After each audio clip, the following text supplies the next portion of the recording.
Today I'm going to teach you how to cast on, knit and cast off with Pompom yarn. Details of where to find this yarn will be at the end of the video. I use 5mm knitting needles, a circular one's best because the work gets heavy. To begin we have to create a slip knot. The gap between the poms is not big enough for that, so unfortunately it will have to kind of include a pom-pom in the middle of the slip knot, but that's okay. To cast on, we take the yarn from the front and place it over the back. We then slide that stitch off of the hook, give it a 180-degree twist and then place it back onto the hook. We then repeat that for however many stitches we will need for our work. For this, I will be completing 4. Now we have all of our stitches, we are ready to begin knitting. This first row of knitting will feel the tightest, but after this it will ease. It's just that initial first row.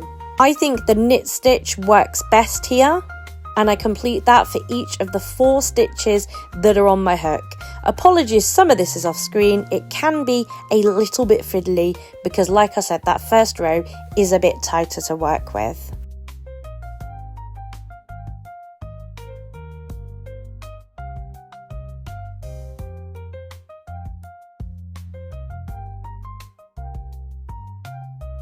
We've now completed the first row of those 4 stitches, so we spin our needles round like we do with standard knitting, and we begin knitting the second row, which will feel a lot easier to knit with, much looser and more comfortable. This is the lovely part of working with this yarn, because honestly, it really does knit like a dream. The spaces between each pom-pom just seem to be ideal.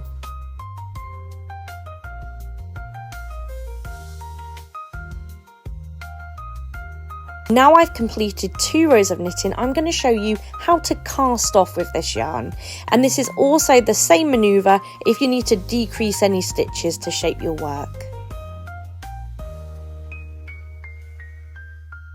We begin by knitting the first stitch, just as standard, as expected.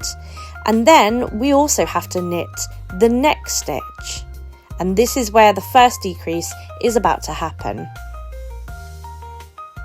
We have to slide that first stitch over the top of the second stitch. Now this can be a bit fiddly, but once you've got the hang of it, it's okay.